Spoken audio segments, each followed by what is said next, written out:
Ping Company acquired its investment in Pong Company on 1st July 20x7 when the retained earnings of Pong Company stood 6,000.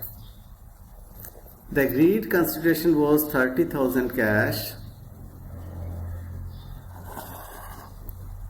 and a further 10,000 on 1st July 20x9 if Pong Company attained certain profit targets. Ping Company's cost of capital is 7%. यहाँ तक क्या बात समझ में आती है? यहाँ तक जो बात समझ में आती है उसको हम थोड़ा सा लिख लेते हैं. पहले वर्किंग वन के तौर पर जो डेट्स हमें मालूम हो गई, acquisition and reporting date that is 1st July x7 and reporting date is 30th June x8.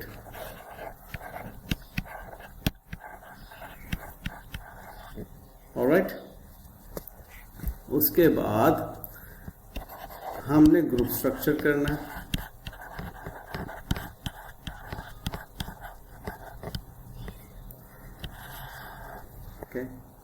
अब ग्रुप स्ट्रक्चर में हमें लेना होता है controlling interest percentage and non controlling interest percentage. Alright, उसने बताया कि इन्वेस्टमेंट सिर्फ किया, अभी तक उसने परसेंटेज नहीं बताई. मैं आगे बढ़ता हूं, हमें मालूम हो जाएगा. परचेज कंसिडरेशन के रेफरेंस में जरूर उसने बात की है, वो भी मैं थोड़ी सी यहाँ पे लिख देता हूं. वर्किंग 3 परचेज कंसिडरेशन के बारे में.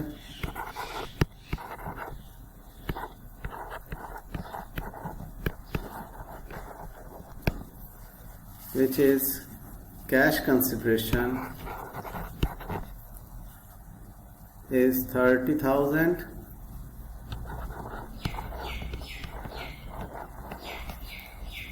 and further 10,000 on 1st July 20x9.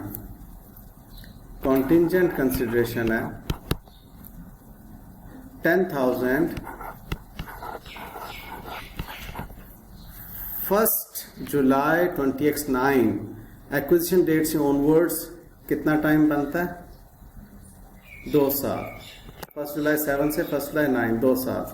तो इसका मतलब 2 साल की आप प्रेजेंट वैल्यू फैक्टर लेंगे. इसका 7% कॉस्ट ऑफ कैपिटल उसने दिया हुआ है. अभी तक जो बातें मैंने पढ़ी हैं सिर्फ उन्हीं को मैं यहाँ पे प्लॉट कर रहा हूँ.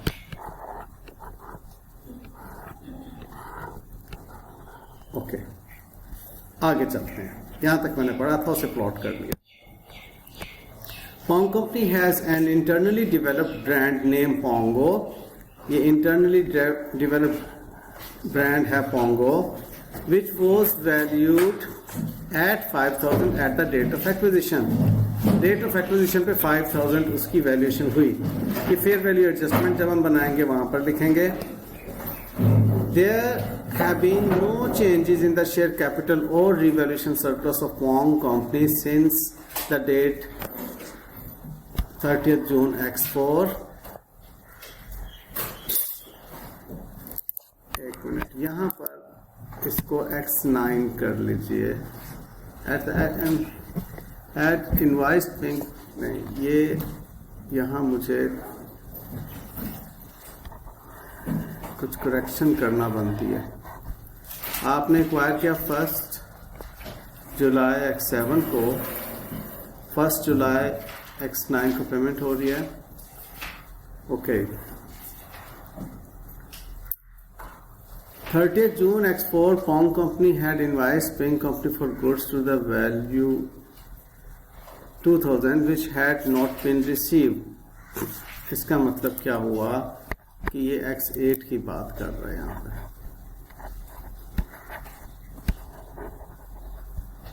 ये रिपोर्टिंग डेट पर ही वो कह रहा है कि हमने कुछ चीजें इनवाइस की थी.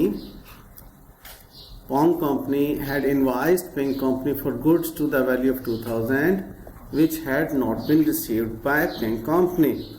तो मैंने आपको गुड्स इन ट्रांजिट का जो कॉन्सेप्ट बताया था वो यहाँ पर हमें उसकी एप्लीकेशन नज़र आ रही है. छोटी सी करेक्शन ज़रूर कर लीजिएगा, ये 2000X4 नहीं 2000X8 होना चाहिए. Pong company had invoiced हो गया, which had not been received हो गया. There is no impairment of goodwill नहीं हुई. It is your policy to value non-controlling interest at full fair value. NCI को आपने full fair value पर मुहैया करना है. At the acquisition date, the non-controlling interest was valued at, ये उसने आपको NCI की fair value दे दी, यानी कि प्राइस पर शेयर देने के बजाय उसने आपको NCI की complete fair value they the. Prepare the consolidated statement of financial position. ये ओके. अब यहाँ पर आपको थोड़ा सा मैं जूम कर देता हूँ. इसके नॉन करंट एसेट्स में 20,000 ordinary shares in Pong company नजर आ रहे हैं. 30,000 के उसने खरीदे. ओके. उसके टोटल शेयर्स ₹1 का एक शेयर है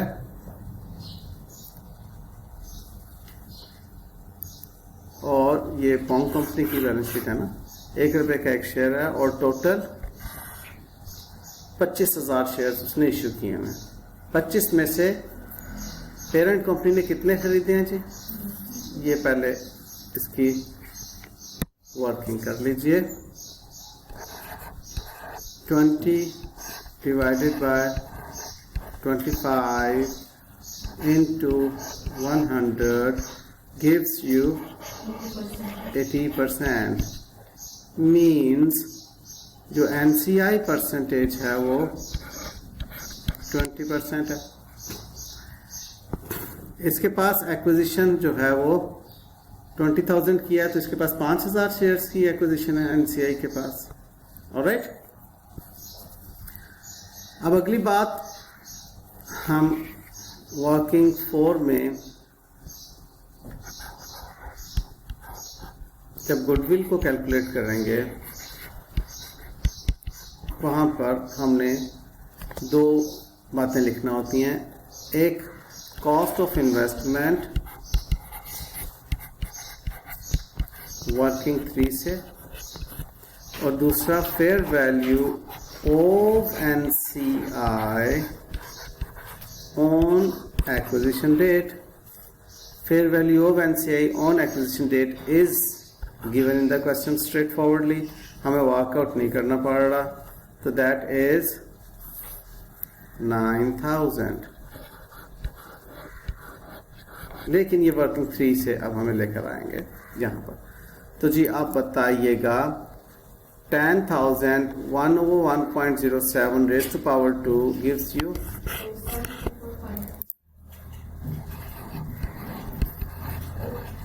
जी बेटे 8 3 4 पॉइंट. मैं राउंड ऑफ कर लूँ यहाँ पर इसको. तो ये हमारे पास 38,734 की परचेज कंसिडरेशन बन रही है. ये इधर हम ले आए 38,734. लेकिन बहुत ही अहम बात ये जहन में रखिए कि जो आपके पास इन्वेस्टमेंट नजर आ रही है पिंक कंपनी की बैलेंस शीट में, वो तो 30,000 नजर आ रही है. What does it show? वो मैं यहाँ पर बयान करने लगा हूँ. Accounting entry for contingent consideration, इसकी एडजस्टमेंट रिक्वायर्ड है हमें.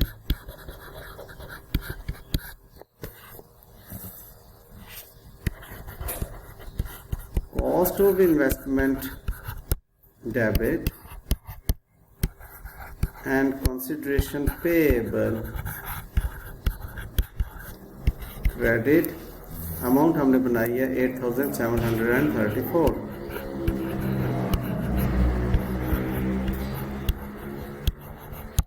करेक्ट। ये हमने जिस डेट पे एक्वायर किया होता है उसी डेट पर ये अकाउंटिंग एंट्री पास कर लेते हैं। 1 जुलाई X7 को हमने एक्वायर किया। याद रखें कि ये सब कुछ किसी की बुक्स ऑफ अकाउंट्स में नहीं हो रहा, कंसोलिडेशन में ये हो रहा है। ठीक है। अच्छा, अब पेइंग कंपनी ने जब एक्वायर किया उसको अकाउंट फॉर नहीं किया। हमने कंसोलिडेशन बनाते वक्त उसको अकाउंट फॉर करके लायबिलिटी भी क्रिएट करनी जो कंसोलिडेटेड बैलेंस शीट में नजर आएगी। अब हम उससे ऑनवर्ड्स 1 साल आगे बढ़ चुके हैं। 30 जून X8 पर आ चुके हैं 1 जुलाई X7 से। इट मीन्स 1 साल की अनवाइंडिंग का इम्पैक्ट यहां पर दिखाना है रिपोर्टिंग डेट में। 30 जून X8 इसकी अनवाइंडिंग का इम्पैक्ट फाइनेंशियल चार्जेस जो कि ग्रुप रिटेन्ड अर्निंग्स में जाएंगे डेबिट इम्पैक्ट के तौर पर, और कंसिडरेशन पेएबल को क्रेडिट होंगे। वो बनता है 8734 पर 7%। इसे अनवाइंड कर लिया ना आपने। अब इसका 7% लीजिएगा प्लीज।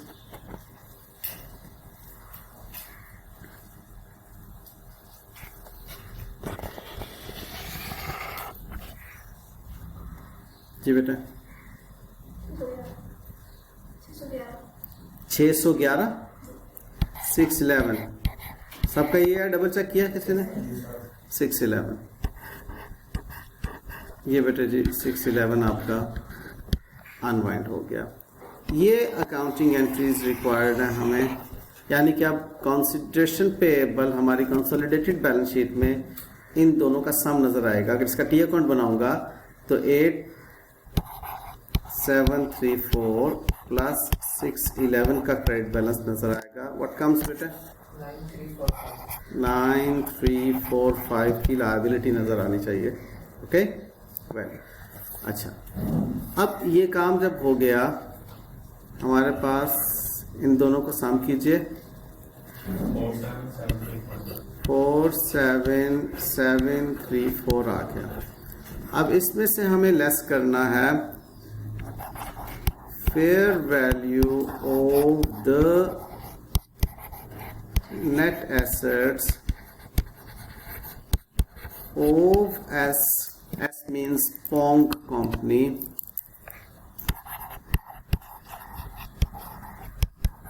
on acquisition date। अब पोंग कंपनी के fair value of net assets लेने के लिए हमें उसने कहा ये चीजों में कोई चेंज नहीं है, शेयर कैपिटल में और रिवैल्यूएशन सरप्लस में कोई चेंज नहीं है। ये बात उसने कही, कहाँ कही थी देख लेते हैं। Pong company has internally generated A which was valued A at the date of acquisition. There have been no change in the share capital or revaluation surplus of Pong company since that date. That date का मतलब है since the date of acquisition. ठीक है जी, मैं highlighted बातें रब कर रहा हूँ, सिर्फ इसको रहने दे रहा हूँ क्योंकि चेंज किया मैंने। शेयर कैपिटल में और रिवैल्यूएशन सरप्लस में कोई तब्दीली नहीं। हाँ, अलबत्ता एक हमारे पास पोंगो के नाम से ब्रांड एग्जिस्ट कर रहा है, 5000 की फेयर वैल्यू है उसकी। तो भाई हम ये इंफॉर्मेशन लिख रहे हैं यहाँ पर 25 और 5।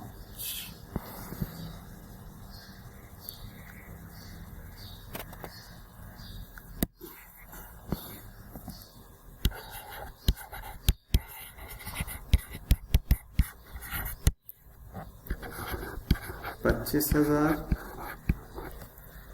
और रिवैल्यूएशन सरप्लस 5,000 और रिटेन्ड अर्निंग कितनी है जी? जब हमने उसको ख़रीदा था, जब अपनी झोली में लिया था, उस वक़्त उसकी रिटेन्ड अर्निंग्स क्या थी? यहाँ पर बताएगा आपको 6000, राइट। तो ये आपने उस दिन के नेट एसेट्स ले लेने हैं। अब इसमें आपने लेना है fair value adjustment. Fair value adjustment की मद में आप एक इंटेंजिबल ब्रांड पोंगो की फेयर वैल्यू ले रहे हैं, विच इज 5000। इसके अलावा कह रहा है कि हमारे किसी भी एसेट में कोई कमी बेशी वाक़ई नहीं हुई। Therefore, इनको कीजिए सम, ये उसके नेट एसेट्स आ गए on the date of acquisition 41,000। इन्हें कीजिए लेस आपके पास गुडविल आगे फुल वैल्यू पर 6734। अब जरा एक नजर इस बात को दोबारा से देख लीजिए, वो क्या कह रहा है? There is no impairment of goodwill, alright.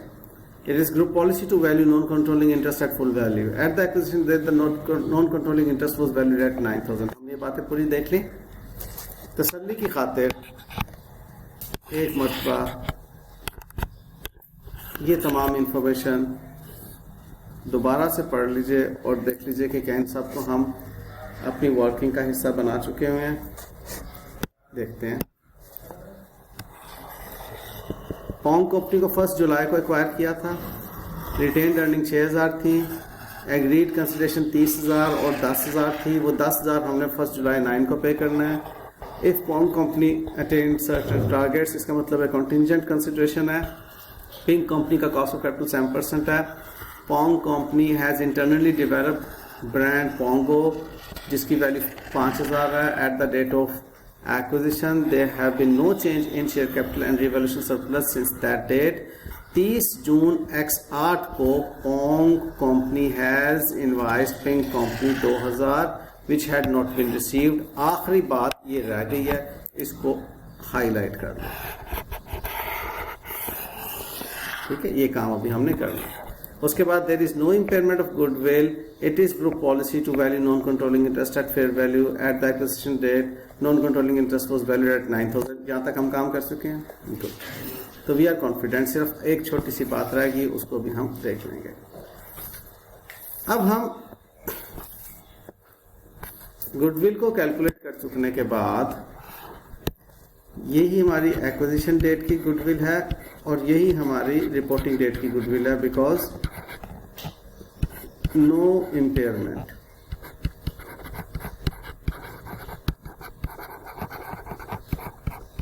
Okay, अब मैं यहां पर नॉन कंट्रोलिंग इंटरेस्ट की वर्किंग लेकर आता हूं। Working 5 non controlling interest.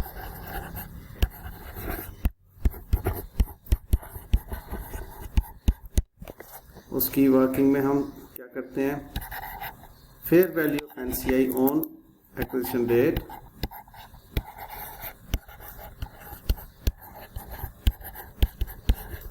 जो कि 9000 दी हुई थी, प्लस पोंग कंपनीज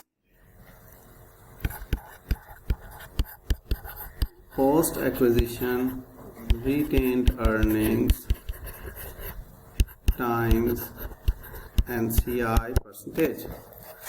वो हमें मालूम कैसे होते हैं, आप मुझे देख के बताइएगा। इंफॉर्मेशन इस वक्त आपके सामने है। आप मुझे बताएं कि मैं क्या फिगर लिखूं और किससे मल्टीप्लाई करूं।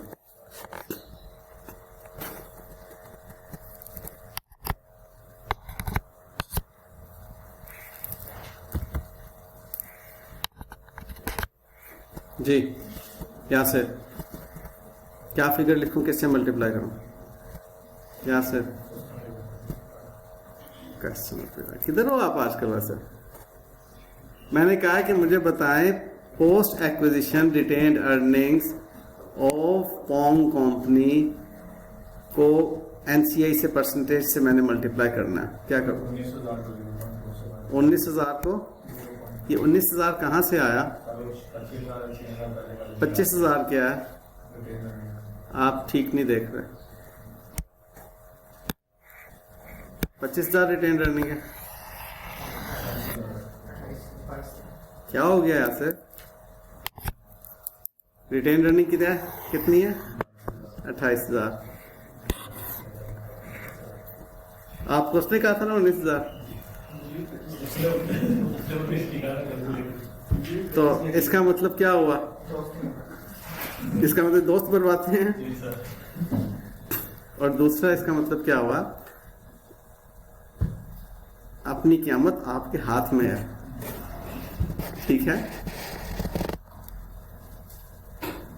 ओके। अब तो जो मेरा, तो आपने क्या किया? 28,000 में से 6,000 लेस किया। 6,000 क्या था एक्विजिशन डेट पर जो रिटेन अर्निंग थी। पोस्ट एक्विजिशन कितनी है? 22,000। एनसीआई परसेंटेज क्या है? तो इसका बताइए। 4,400। हमारे पास कोई इम्पेयरमेंट नहीं, कोई कुछ नहीं है। आगे आ जाए। अभी मुझे यहां पर एक और वर्किंग करना है, वर्किंग 6। वो क्या है? Group retained earnings. Group retained earnings के लिए हम क्या करते हैं? पिंक कंपनी का retained earning on reporting date. Pink company, सवाल देख के मुझे बताएं। पिंक कंपनी की बैलेंस शीट ये है।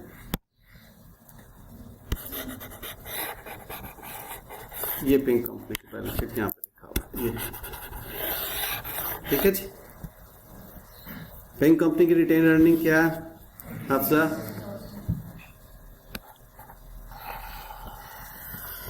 26,000। ओके,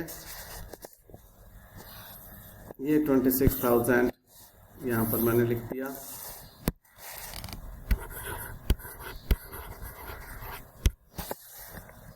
अभी एक एडजस्टमेंट रिक्वायर्ड है यहां पर जो कि नहीं भूलनी।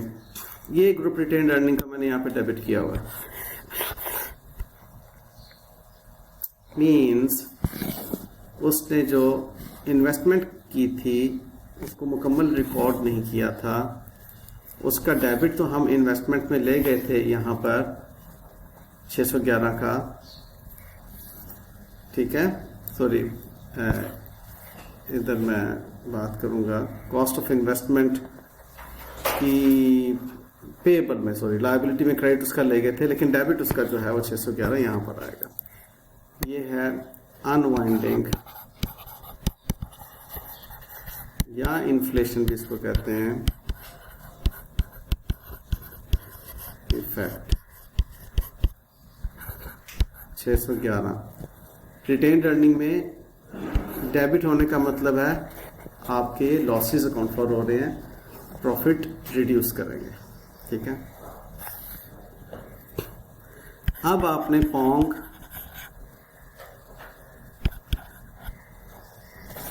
कंपनी के post acquisition retained earnings into controlling interest percentage लेना। कोई बात, 22,000 into 80% कीजिएगा, 17,600। राइट, टोटल फरमाइए।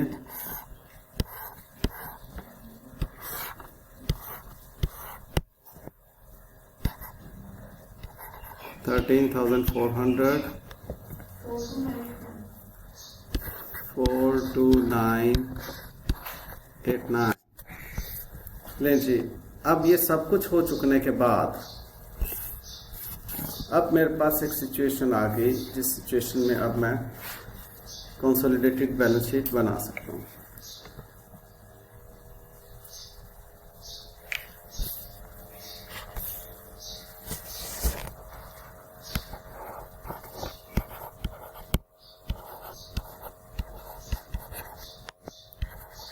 As on 30th June 20x8. Agreed? Well, क्या है जी मेरे पास प्रॉपर्टी प्लांट एंड इक्विपमेंट की आइटम 50,000 और 40,000।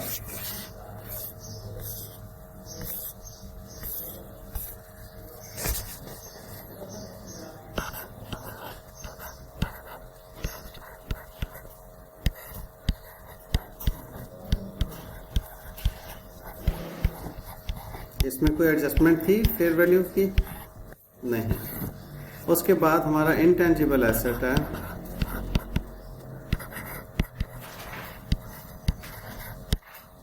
पोंगो ब्रांड के नाम से।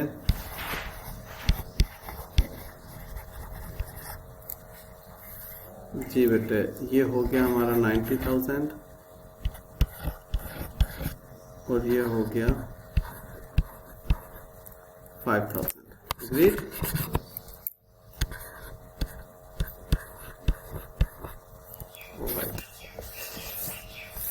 उसके बाद आप बैलेंस शीट में तशरीफ लाएं तो आपको गुडविल लिखनी है।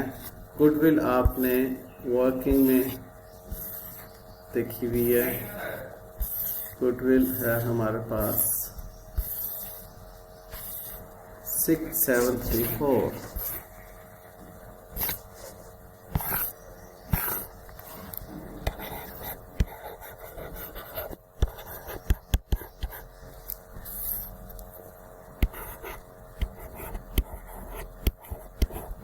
ये आपके नॉन करंट एसेट पूरे हुए। टिक टिक कीजिए जरा जी बेटे। 101,734। अब हम लेंगे करंट एसेट्स। ये थे non current assets. Current asset में हमारे पास है इन्वेंटरी।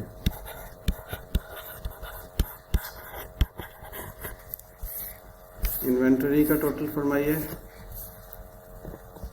3,000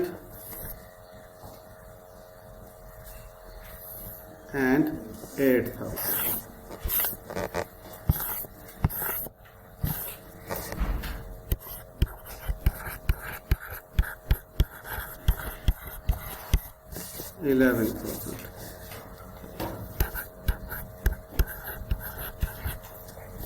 उसके बाद अब एहतियात चाहिए होगी रिसीवेबल्स को करने के लिए। एहतियात क्यों चाहिए है? बिकॉज उसने एक बात कही थी ऊपर कि इसमें रिसीवेबल्स में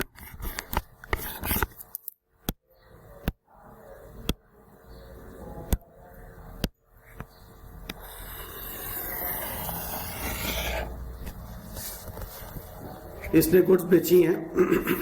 किसने बेची हैं goods? At 30 June 8 Pong company had invoice, sorry Pong ने बेची हैं पिंक को, ठीक है, for goods to the value of 2,000। Pong के रिसीवेबल्स में आपको 2,000 जायद नजर आ रहे होंगे। अच्छा, यहां पर उसने वो अलग से ये लिखी है। रिसीवेबल्स में कोई इशू नहीं है। 7,000 के रिसीवेबल आप कंसोलिडेट पहले कर लें, बाद में मैं उसकी बात करता हूँ। 7,000 और 16,000 रिसीवेबल्स।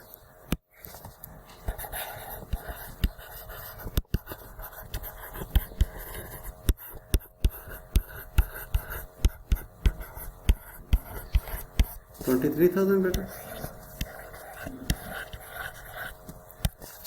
अब अगला एक पॉइंट इस पे हो सकता है आप जल्दी ना समझें, इसलिए बिल्कुल रिलैक्स होके इसको देखिए।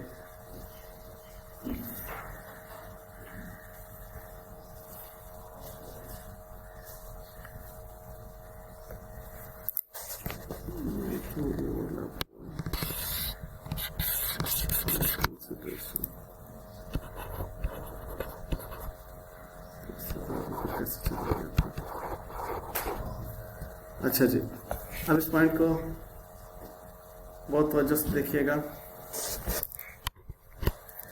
पोंग सब्सिडरी है, उसकी बैलेंस शीट में आपको 10,000 रुपये नजर आ रहे हैं रिसीवेबल फ्रॉम पिंक कंपनी। आप सब्सिडरी हैं, आपकी बैलेंस शीट में नजर आ रहा है कि आपने मुझसे 10,000 रुपये लेने हैं। मेरी बैलेंस शीट में क्या नजर आना चाहिए कि मैंने आपको 10,000 देने, लायबिलिटी में नजर आना चाहिए। मेरी बैलेंस शीट में लायबिलिटी में नजर आ रहा है owed to Pong company 8,000। Am I right? तो 8 से तो कट गया। वो 2,000 आपने गलत क्यों लिखा हुआ है अपनी बैलेंस शीट में कि 2,000 आपने मुझसे लेने हैं? वो गलत नहीं लिखा हुआ, वो ये है कि 30 जून को ही आपने जो रिपोर्टिंग डेट थी उसी डेट पर आपने 2,000 का माल मुझे इनवाइस किया जो मुझ तक नहीं मिला। आपने जैसे इनवाइस किया आपने अकाउंटिंग एंट्री पास कर ली, डेटर्स डेबिट सेल्स क्रेडिट।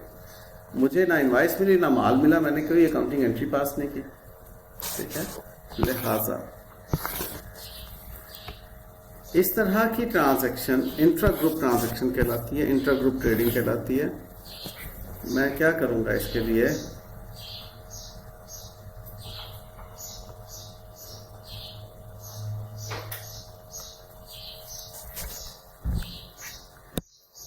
जो इंट्रा ग्रुप रिसीवेबल पेबल है कैंसल, उसकी जगह 2,000 आ जाएगा गुड्स इन ट्रांजिट। मैंने पहले भी आपके साथ गुड्स इन ट्रांजिट की बात की थी बेटा। तो ये 2,000 गुड्स इन ट्रांजिट आपके पास आ गया। ऑलराइट, हम ये भी कर चुके। अब हमारे पास करंट एसेट में कैश और इधर कोई कैश भी नहीं है। 2,000 आएगा करंट एसेट में कैश का।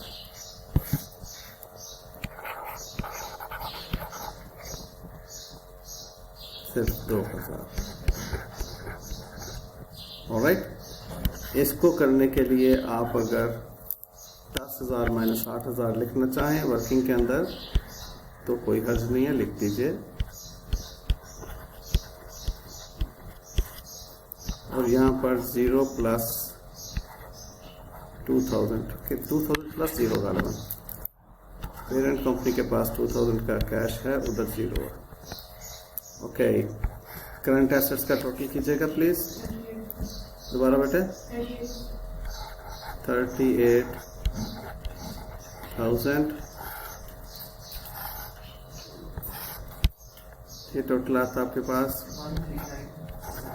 139,734। अब आप तशरीफ लाएं ओनर्स इक्विटी में। Share capital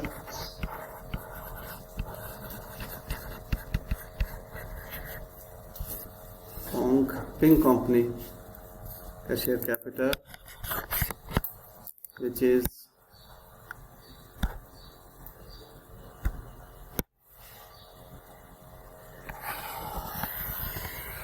$45,000।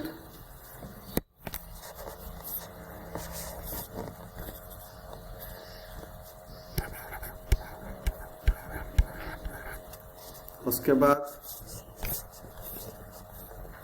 रिवैल्यूएशन सरप्लस 12,000 और उधर का रिवैल्यूएशन सरप्लस जो है वो नेट ऑफ हो चुका हुआ है। ठीक है ना, ये दोनों आइटम्स तो नेट ऑफ हो चुकी हुई है ना गुडविल कैलकुलेट करते हुए। तो सिर्फ ये 12,000 का revaluation surplus.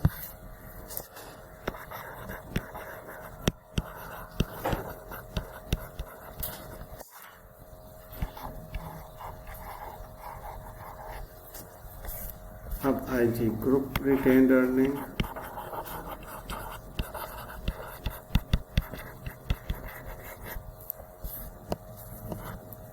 Group retain earning हमारे पास 42,989।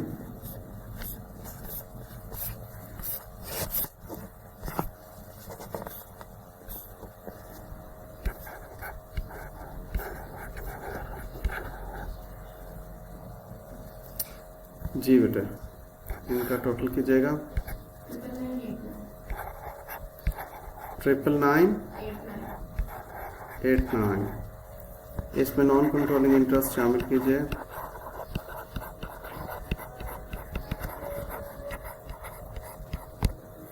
Which is 13,400।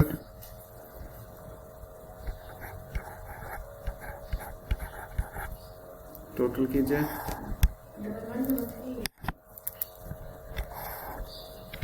113389। अब आपने लायबिलिटीज की वर्किंग करनी है। लायबिलिटीज में आपके पास एक लायबिलिटी अभी अकाउंट फॉर होनी है 9345 की, ठीक है। आपने इसको भूलना नहीं है। ये कंसिडरेशन पेएबल और इसकी अनवाइंडिंग, ये टी अकाउंट नया ओपन हुआ था, पहले से बैलेंस शीट में मौजूद नहीं था। इसकी कॉस्ट ऑफ इन्वेस्टमेंट का डेबिट गुडविल की कैलकुलेशन में काम आ चुका है। फाइनेंशियल चार्जेस का डेबिट ग्रुप रिटेन्ड अर्निंग्स में इम्पैक्ट ले चुका है। ये दोनों क्रेडिट्स रहते हैं अभी, तो लिहाजा इन दोनों क्रेडिट्स को मज़ीद कॉन्फिडेंस के साथ काबू करने के लिए आई विल एडवाइज यू कि आप कंसिडरेशन पेएबल का एक लेजर अकाउंट बना दें, जिसमें कि 1 जुलाई X7 को कॉस्ट ऑफ इन्वेस्टमेंट को रिकग्नाइज किया 8734 पर, और उसके बाद 30 जून X8 को आपने उसके financial charges group retained earning में इम्पैक्ट लेकर गए 611, जिस बिना पर उसका carry forward balance 30 June X8 को आपके पास है 9345। काबू में आ गया ये ledger account 9345 consideration payable. Okay, अब इसके बाद अब आगे चलें। अब आपके पास जो लायबिलिटीज हैं, इससे तो हम नाबुर्दाजुमा हो चुके, क्योंकि ये इसके साथ हो गई थी कैंसर और गुड्स इन ट्रांसिट आ गया था, इसका तो सिलसिला ख़त्म हो गया। रह गई ये ट्रेड पेएबल की अमाउंट, इसके साथ कंसोलिडेट होगी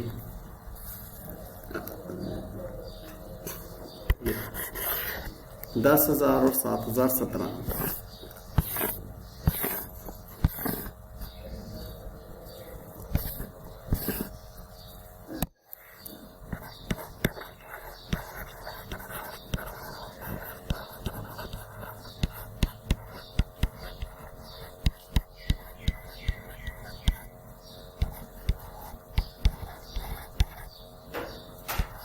टोटल फरमाइए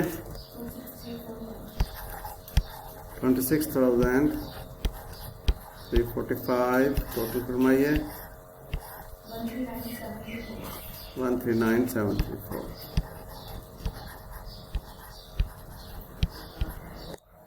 ठीक हो गया जी, दोनों साइड टैली, कॉन्सेप्ट क्लियर।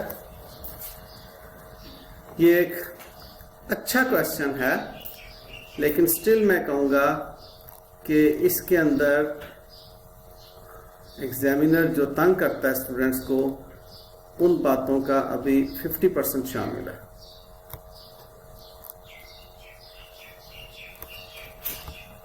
ठीक बात। ये रुपीज हमारा करेंसी यूनिट इसमें डॉलर है तो मैं डॉलर ही लिख देता हूँ ताकि कोई कंफ्यूजन ना हो। ऑलराइट जी, वंडरफुल। अनवाइंडिंग इम्पैक्ट हमने पढ़ा था। यहाँ पर मैंने एक छोटी सी एग्जांपल पेश खिदमत किया आपके लिए कि आपने फ्यूचर कैश फ्लोज को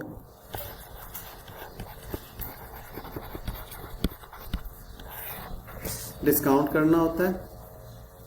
आपके पास उसकी जो प्रेजेंट वैल्यू आती है वो एक्विजिशन डेट की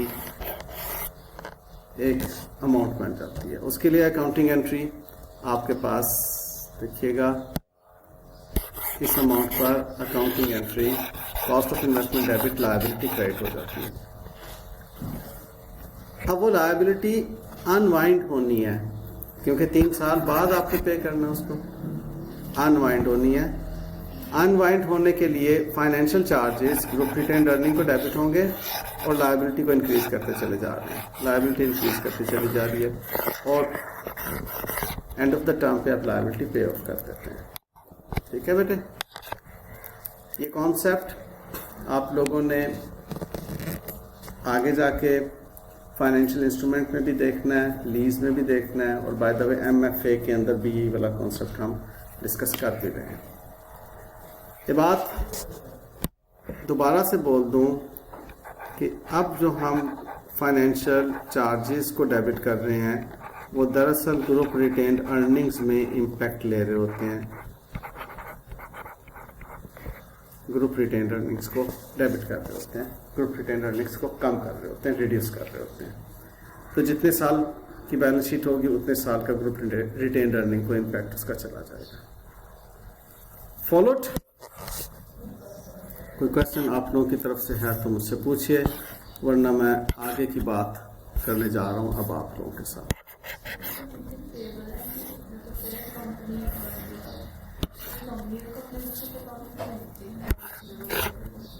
जी बेटे, हाँ,